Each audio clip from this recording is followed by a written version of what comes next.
All right. Hey, good evening, LinkedIn. Dave Wilson, the Ring of Hire Show. Hey, listen, everybody. Tonight I have Mike Knowles of Thomasville, Georgia, and we're going to put Mike back to work hopefully after tonight. Right, Mike?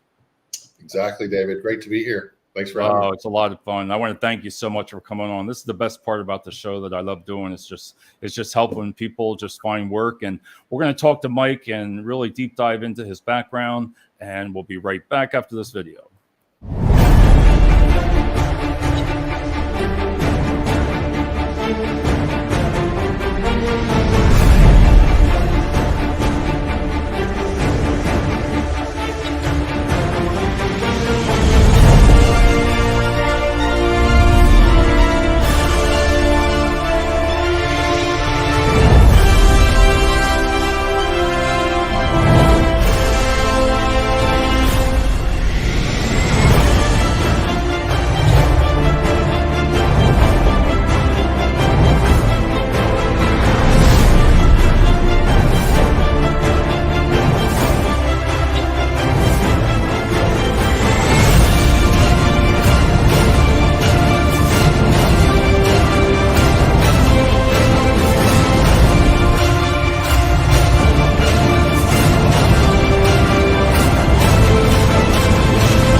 I still love that every time I listen to that, Mike. I love that video. David, I'm super impressed. I'm sure you did that all on your own, correct? Well, I did. I came up with, I love that fever. I think it's fever like that. And if anybody's never used them for everything, for simple things, you can really find yourself some great people overseas that really have a talent. And if you talk to them, show them your words, because all those words I just wrote down. And they developed it like that. So it was amazing how you felt each word, That's very cool. It was. Tonight, everybody, I'm excited for Mike. And first thing I got to ask him, Mike, how the heck do you handle in Georgia the heat?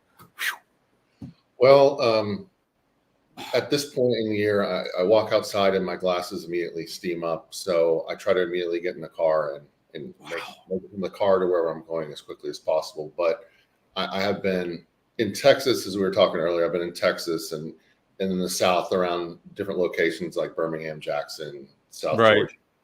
Spent a little time in New York early on in my career, but otherwise I've been pretty much settled in the South for a long time.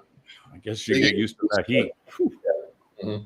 That is amazing. What I want to talk to you about tonight, Mike, is why don't you introduce yourself and talk about what you do for, what you've done for a living in your career and where you're looking for work and what area. And then we're going to start asking some questions. Absolutely.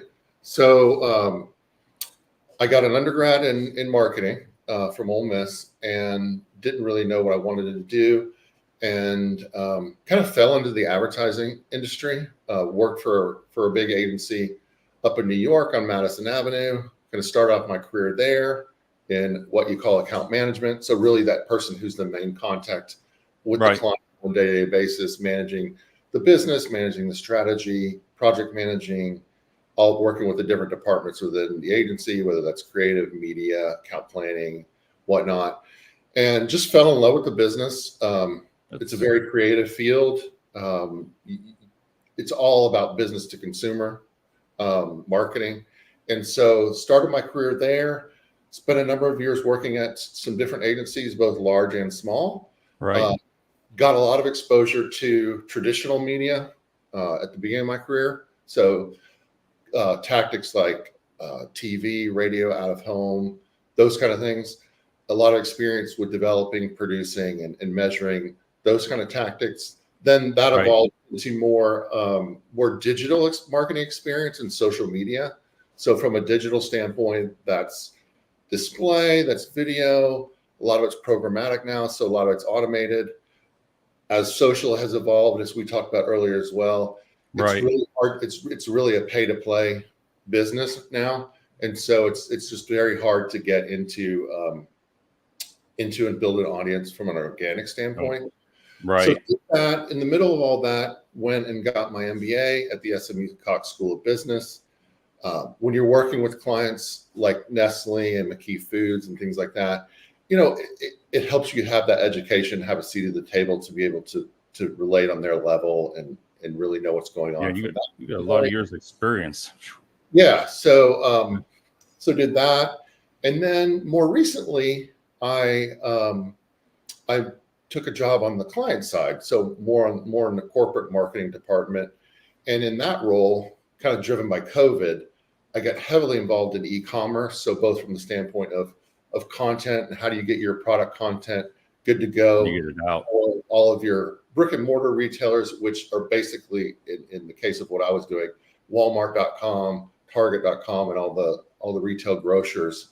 It was more pickup and delivery, or delivery from companies like Instacart and GoPuff and things like that. So I can imagine you probably can't keep up with all of them now. There's so many.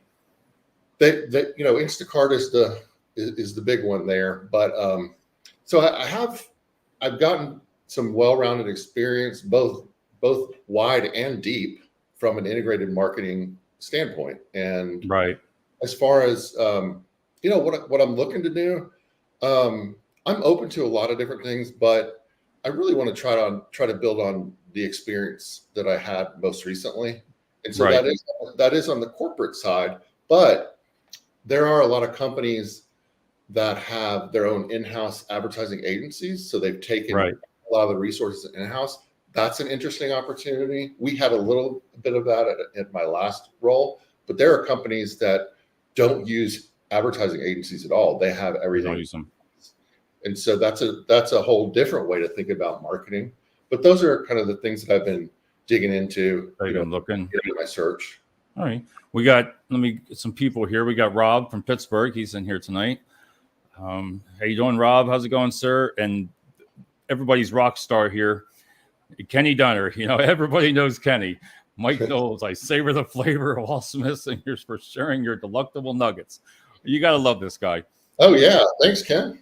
That's awesome. I can't even read it all. He does so much, sir, but he's awesome. Mason, where are you out of? I'm trying to think where Mason's out of here. Kenny will be talking to all the guests on the right-hand side. Joel's here. He's right over here in Reading, Pennsylvania, but I think he moved to Jersey. He's on the show tomorrow night. We got Matt. Matt's a recruiter also. Matt's on the show next week. Hey, guys, hope messages are working. Yeah, they're working now, Matt. See, Kenny will be all through this there. So, hey, bring it on, Kenny. Yeah, he's right. So, Kenny, we want some questions tonight, Kenny. Joel says, so are you looking for private sector as your own employer or working for a company? Probably working for a company. That's where I've been my whole career.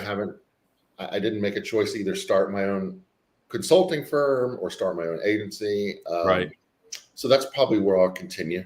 And it doesn't have to, I've worked for very large companies. The last company I worked for was about $4.5 billion in sales. So very large, but I'm open to companies of all sizes. As long as I can tell that they focus on marketing as an investment and not an expense. Because for me, building brands, connecting with consumers, and solidifying that bond you have over a long period of time. Obviously, you need to drive sales in the short term. Right. It's also how do you build the brand in the long term? I mean, think about your favorite brands, whether it's Apple, Coca-Cola, brands that are iconic. Well, they didn't just get there overnight. It's because for years and years they invested and protected and nurtured the brands to where they are today. Mike, how do you talked about on your LinkedIn center, I see how with driving profitable sales across brick and mortar and e-commerce channels. If somebody doesn't know out there, what e-commerce channels means basically? So I look at it as sort of three different buckets. The first one is direct to consumer.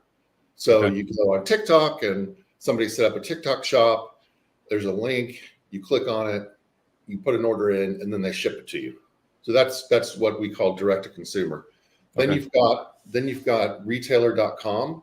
So those are basically platforms like Walmart, which has walmart.com, or Target, which has target.com, Publix, all the major retail chains now have what we call pickup and delivery. So you go online, you place your order with Walmart.com, and then you either have it delivered or you go pick it up and have them put it in your trunk. So so we call that the retailer.com platform. The third is last mile delivery. And that's basically dominated by Instacart. They blew up during COVID. You have smaller, even like a DoorDash now. I don't know if you've had experience with that lately, David, but when you place an order on DoorDash, they prompt you and say, hey, we can stop at Walgreens or we can stop at Dollar General and pick up other things for you on our way to delivering your food. GoPuff is another one that popped up for more of the college late night market.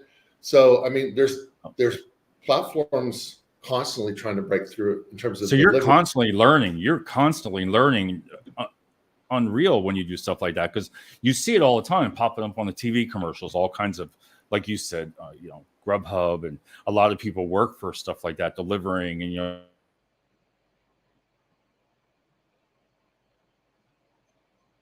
You froze up, David, a little bit. I don't know if it's me or how that is. I mean, you can get your McDonald's food delivered to your house. It's probably, there we go, came it back. But no, I mean, to keep up, we talked about prior to the show, to keep up with all the skill set that you need, and these new platforms coming out must be crazy. Oh, I mean, 6 months is like 6 years in e-commerce in terms of how the technology is advancing. So, I mean, I spent basically the last 3 years being heavily involved in digital marketing, but very specifically e-commerce for the company that I was working with. And we were constantly getting presentations from, new companies, new ventures, new technologies in terms of how we can break through and be successful. And, things have calmed down a little bit in terms of the growth of platforms like Instacart, but they're still thriving. I mean, there's an equilibrium that's kind of happened, but it's still growing. Was still growing. Yeah. Joel wanted to know, he asked another question. So help me understand, what do you or want to do? Could you work for a company as a sales guy or work on the marketing parts such as commercials like you spoke about? I'm definitely much more on the marketing side. So think about it this way. I'm part of building the brand. So that's marketing planning, that's brand strategy, that's creative development. So it could be right there, Mike. I wanted to ask you, creative development, when you say that, is that all? So is that coming up with the ideas of like commercials, or is it coming, like the advertising part of it?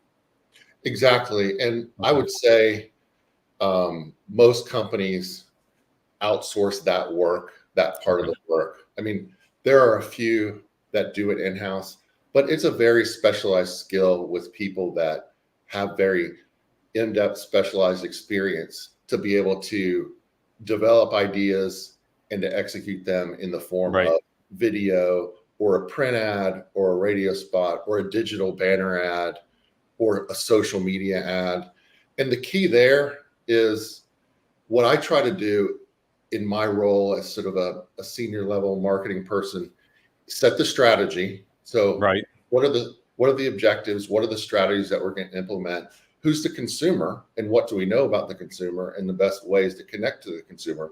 Because if you're talking about bread, that's one consumer. If you're talking about high-end technology, that's another consumer. And the path to purchase, how you get people from the top of the funnel, which is awareness, all the way to the bottom of the funnel, which is loyalty. Each one of those stages can be different depending on who you're trying to target. Or you're trying to target. You said about digital creative service too, and as a vice president, you were skilled brand builder, marketing communication. What's the difference between the digital and creative? That's what I'm trying to figure out there. So digital is creative, you're coming up with the ideas. Digital is you're putting it on paper, basically, or? Yeah, well, digital is, think about it this way. Digital is a channel, just like video or TV is a channel. Social media is a channel. PR is a channel. Anything that you can think about on how you reach consumers is what I would call a touch point or a channel. The creative is what's the message? What are you going to say? Okay. How are you going to put your brand in front of them? Are you going to be in your face? Are you going to be selling the product? Are you going to be selling emotion? What is the message that's going to resonate with consumers and your customers? That's what the creative is. Does that make sense? Yeah, it makes sense, sir. Because I was trying to, I love when I read people's, your background like this. A lot of these words, I'm like, okay, what is this? What is this? Because I didn't realize until you just said you got more than one product. You have so many multiple products there. I'm thinking, how does it all come together? Like when you said bread, when you said cereal, everything is different. Well, and the company that I was just with had very different types of products within the same category. They had premium price products. They had value type products. They had other product categories that reached moms versus kids versus just men versus women. I mean, it can all happen under your target audience, one roof. I mean, think about it like Coca-Cola. I mean, how many brands and sub brands and different product line extensions do they have? Because they're trying to figure out how they can serve the whole market. They're not going to be able to serve the whole market just with Coke Classic. They need other things that can help. So what area, Mike, are you looking to for work, like the cities? I know you said you were open to remote, you're like hybrid, you like going back to the office. Are you trying to stay in Georgia, or you said you were open to relocation too, or? I really am wide open. I mean, I was talking to a company today that's out in Los Angeles. So I've certainly spent the majority of my career working in the Southeast and in Texas, spent a little time in the Northeast, but I'm really just looking for the opportunity now. What's going to be a good fit? What am I going to benefit from? What is the company that I'm going to work with? How are they going to benefit through my experience? So I'm looking at it more from that lens versus, oh, I want to stay in Georgia, or, oh, I just want to stay remote, because I was working remote before. I'm trying to keep an open mind and not limit myself. Yeah. I like how before the show, everybody, I was talking to Mike and we were talking about like job searches. And I got to bring this up first. I thought it was pretty funny. I liked your one post. You said you asked AI to give a perspective on recruiters, and you talked about your job search, and you were saying how, and I think a lot of people will agree with this, like inaccurate job descriptions, uneducated, even like recruiters, not knowing more about the job, not being very transparency. I like how you said that. Is that some of the, I guess that's just some of the part of looking for a job on LinkedIn, or is it all over? Like, if that makes sense. Well, no, I think the way that the job search process has evolved to be completely digital. Right. And also something like an easy apply on LinkedIn. I think jobs get an inordinate amount of applications from people that aren't qualified and should not be applying, because it's just too easy to just click once, attach your resume. Yeah. I think that I respect the fact when companies make you go through a little rigmarole, right? Whether it's a cover letter, whether it's why are you looking for this, but they drive you to their site and they ask you more questions. So because I think they can get more qualified candidates that way than just through. I mean, LinkedIn is a great platform. I almost use it exclusively. I'm just saying that they've almost made it too easy for people to apply to jobs. And I also think, I mean, everyone's experienced ghosting, where you apply for a job, you even have some interviews with the prospect at the company that you're talking to, and then it just goes into a black hole and you never hear back. But I think the same thing goes on with candidates too. Oh, yeah. Thank you for saying it. I think that's true. It's totally true. I always try to close the loop with companies that I'm talking to, and I'll follow up a couple of times.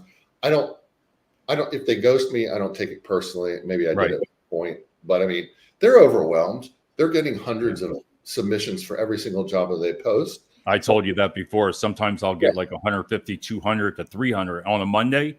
Mondays are the worst, because everybody on the weekend just clicks and clicks. And Yeah. it's hard sometimes because I think people get overlooked. And I like the way, Mike, I really like the way how you approach your job search on LinkedIn.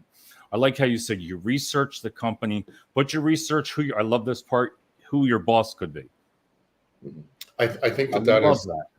That has really elevated my search this time and made it a lot more fun, because I'm not just submitting a job application and then keeping my fingers crossed and hoping that somebody's going to see me out of the 500 applications they get. It takes a little more time, but I track down who the boss would be. I'll go to research the company. I'll write up an email and talk about that, hopefully a success, and then talk about my skill set in relation to the job that I'm applying for.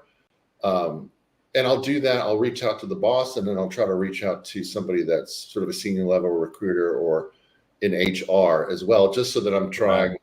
And I'll message through LinkedIn sometimes if I can do that, if they allow it, or I'll go to email. I found email to be really effective. I tell everybody to use email. A lot of them say, well, it's their personal email or something like, you know what? If you put your email on there, you better expect some emails. That's your contact information. If you don't want that on there, I tell them, I think it's good to put your email on. I do.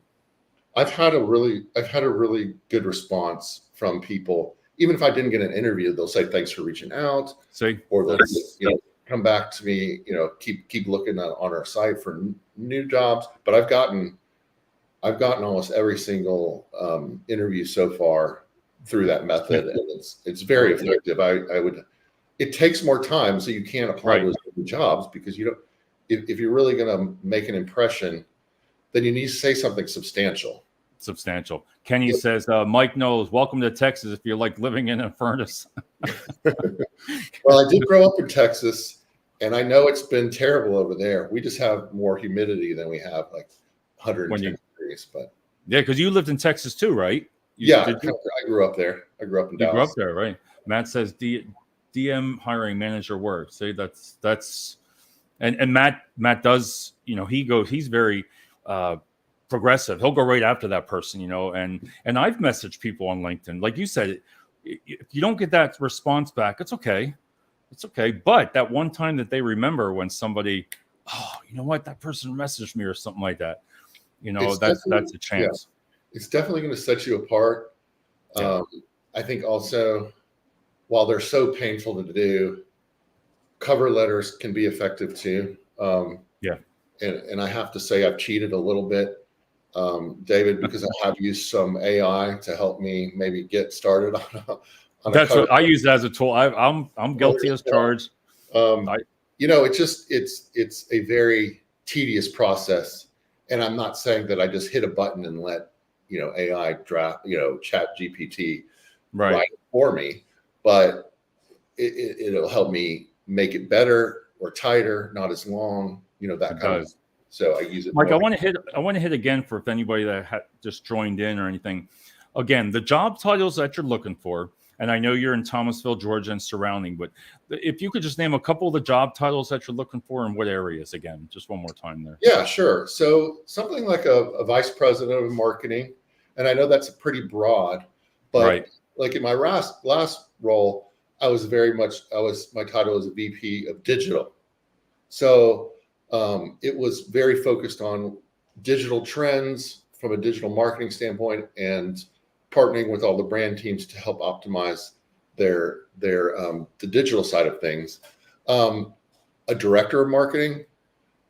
Some companies call it a VP of marketing, and some people call it director of marketing. I can imagine the different job titles. And then, very much centered in both cases around marketing communications. So probably not the hardcore brand management that I worked with in my last role. It's more about the communication and marketing planning and execution and analytics than anything else. So it's about what is going to end up being consumer facing in terms of how you're representing your brand and everything that goes along with it. So that could be packaging, it's advertising, it's social media, it's all different PR, types. it's any different communication levers Okay. that you can pull. I am also looking at different opportunities within the advertising agency world again. Okay. And again, that could be an agency that's within a corporate setting. So those titles are like group account director, director of account management, those senior level kind of brand management, account management type roles that you see on the agency side. So I'm keeping my options open. Okay. But I think I have such a great experience on the corporate side. That's kind of where I would ideally like to stay. All right. James, Dave, my great conversation. James is another great connection that you want to reach out to, Mike. He's just a great guy. He's got a great podcast, and he knows a lot of people. Awesome. Matt, I like Matt. Matt, I have not forwarded a cover letter in a year. You know what, Matt? I will listen.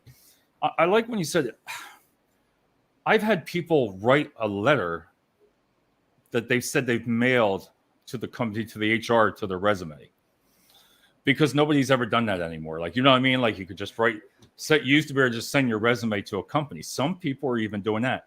Cover letters, everybody says, are they valuable or not? I think it comes down to what type of work.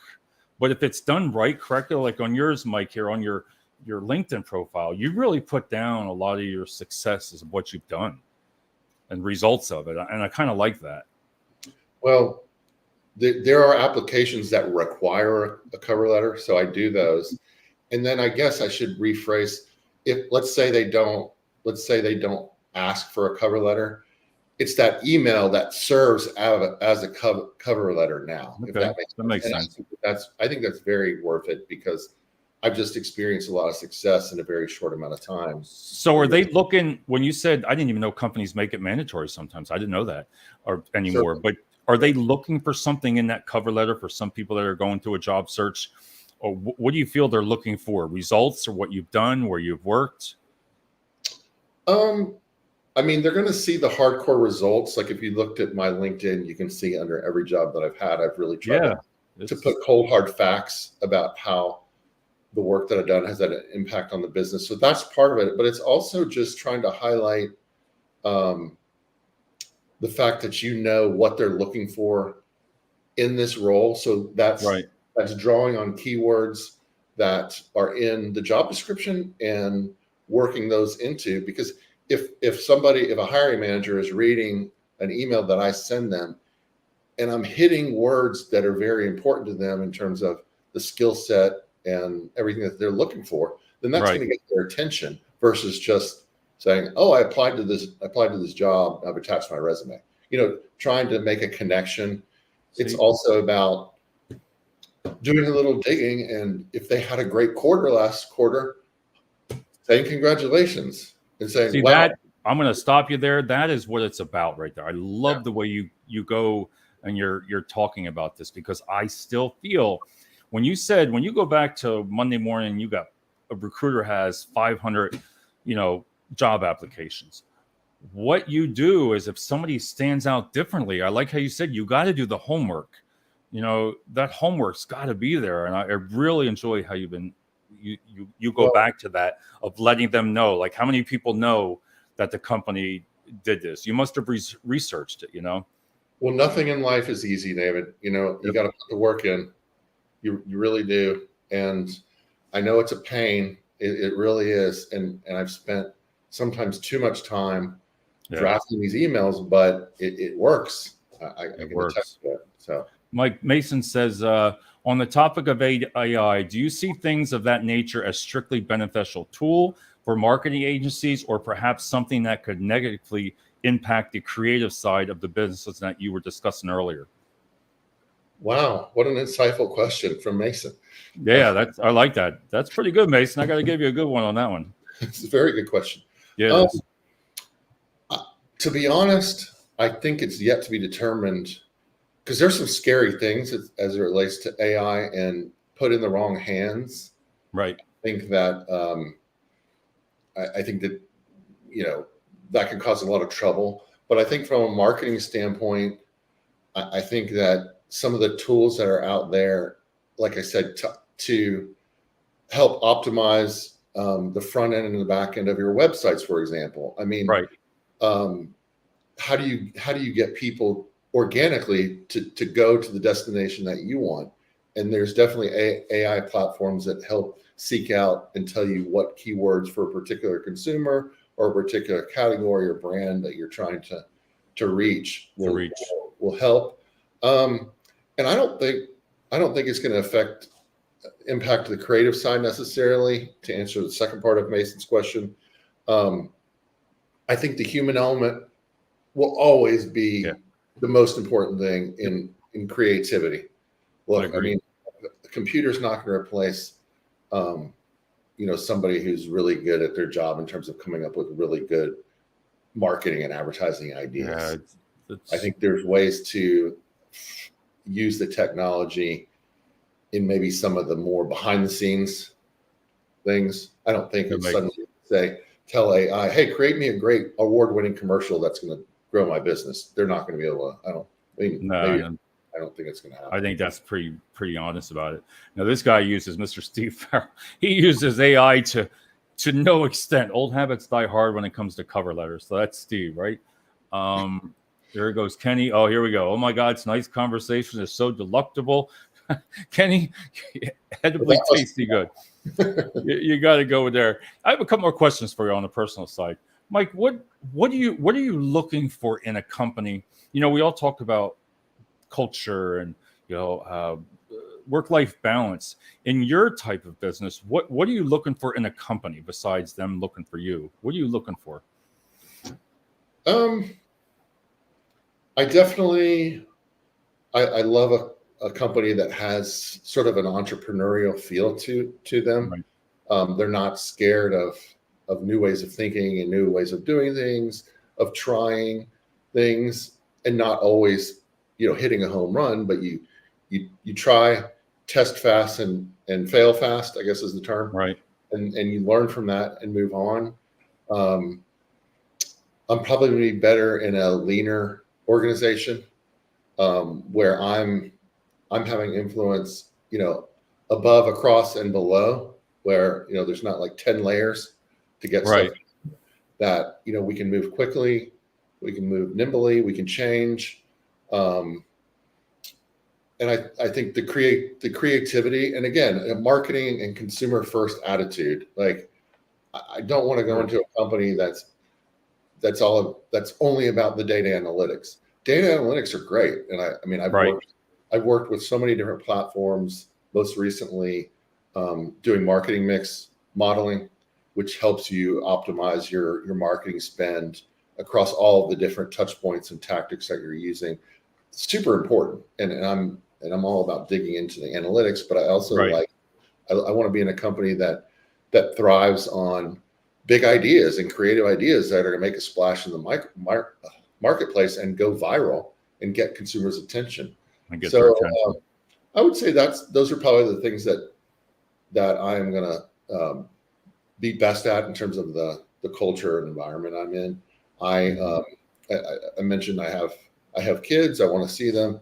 I work hard and play hard, and so yeah. I love it. And Mike, I have one more, at least on the job thing here. I was curious, what is omni-channel sales creator? What is that? What does that mean? That's just a marketing buzz term. No. Well, no. Omni-channel is kind of a buzzword. Okay. But really, what it means is meeting the consumer's need wherever they are. Okay. So it's. I think Coke was one of the first to use them as an example. They always wanted a Coca-Cola within arm's reach of consumers. Right. So omni-channel is reaching them where you're going to make the biggest impact. It could be in a video ad or a TV spot. It could be a sampling tour where you put it in the hands. It could be in store. But omni-channel truly is brick and mortar. So that's when you go to the grocery store and you walk inside and you shop. That's what we call brick and mortar. And then e-commerce is what I was talking about earlier, where you buy it online and either it gets delivered to you or you pick it up. That's truly what omnichannel means. It's all right. I was sitting there, I'm looking through this. I'm like, all right, I got to ask them what this is. Cause I'm like, I'm not afraid to ask. I'm like, I gotta know what this word means, because the way you sound, like what you do here. And when I look at your profile, you're not kidding. It's so diverse. There's so much into it. It's just not like, say, hey, project management. There's a lot to what you do and what you have. Look, in the marketing world, it used to be, hey, we'll create a few 30-second TV spots. We'll air them on one of the 3 networks out there, and we'll reach out to the consumer we need to. Everything is so fragmented these days. Consumers are too smart. They don't want to sit there and be forced to be exposed to your marketing messages and your advertising messages. They have too many ways to either, opt out or not pay attention or be multitasking. So you've got to be a lot more clever and a lot more interesting and a lot more creative than you ever had to. Than you have been. And younger consumers are very, very hard to reach. And that's got to be a big team environment, though, right? I mean, for what you do, working with a team, it's got to be a big team. Or like when you talk about everything about e-commerce and the digital side, that's just not one person or 2 people at this company. You're talking, that's a big team that you're working on certain projects. Oh, absolutely. I mean, the cross-functional team. Yeah. You're working in either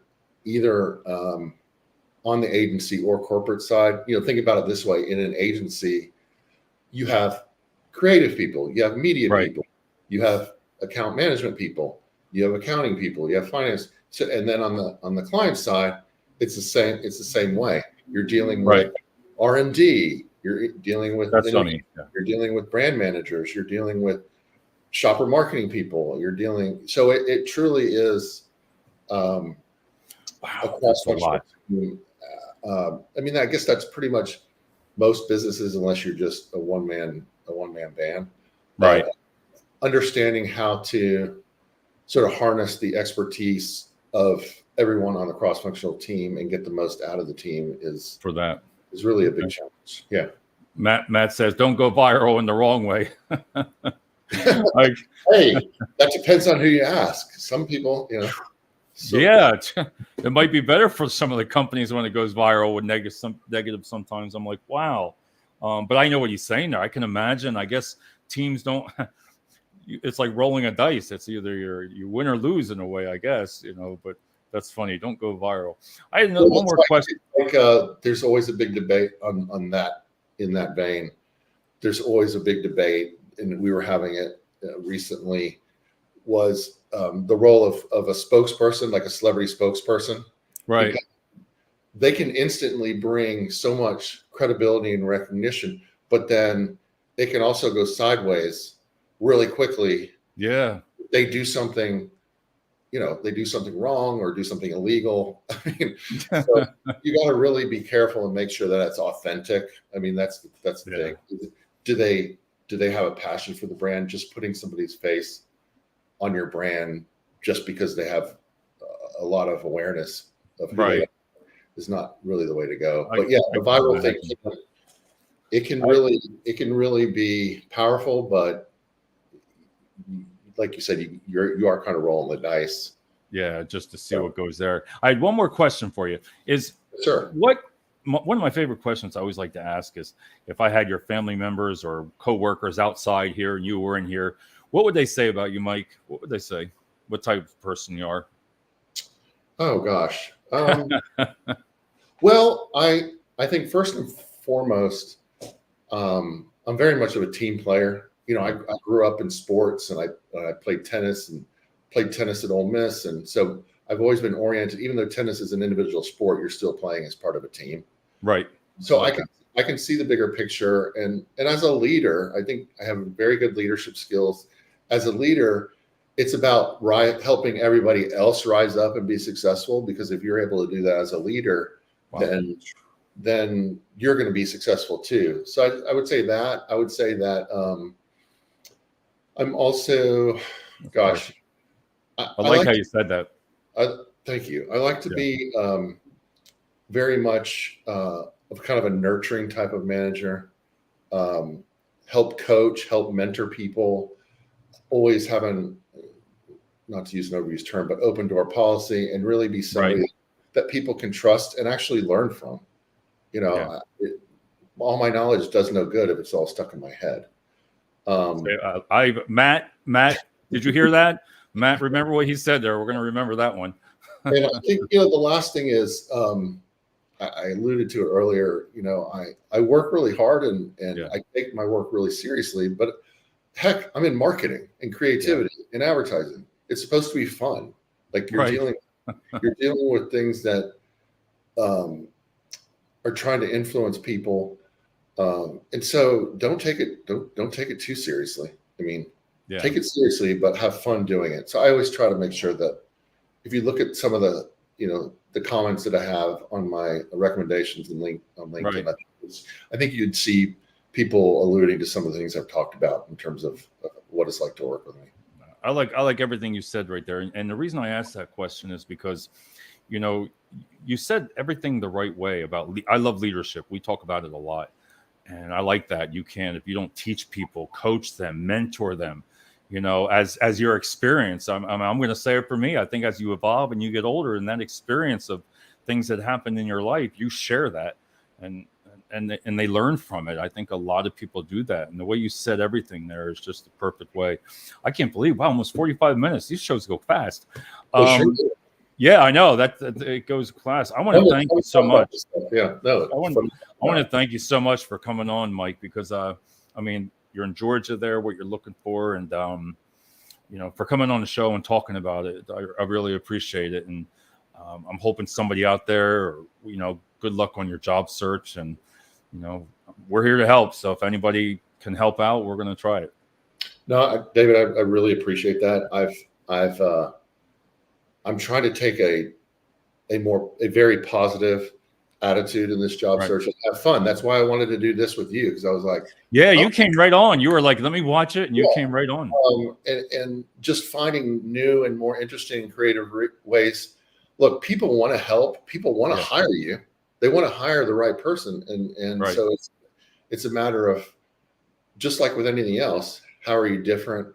How are you going to add value to their business? And what's going to motivate them? So I so much appreciate you having me on with this, and look forward to sharing out with the network and helping build up your audience, because it is. And the people that are on the show, you know, make sure you connect with them, and you know, especially Matt too. He's a recruiter and he knows a lot of different companies that are hiring too. So they're all really good contacts, all of them.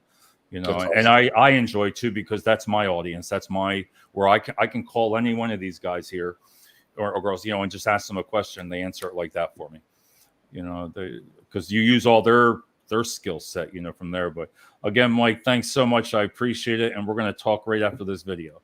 Good night, everybody. See you soon. Thanks, David.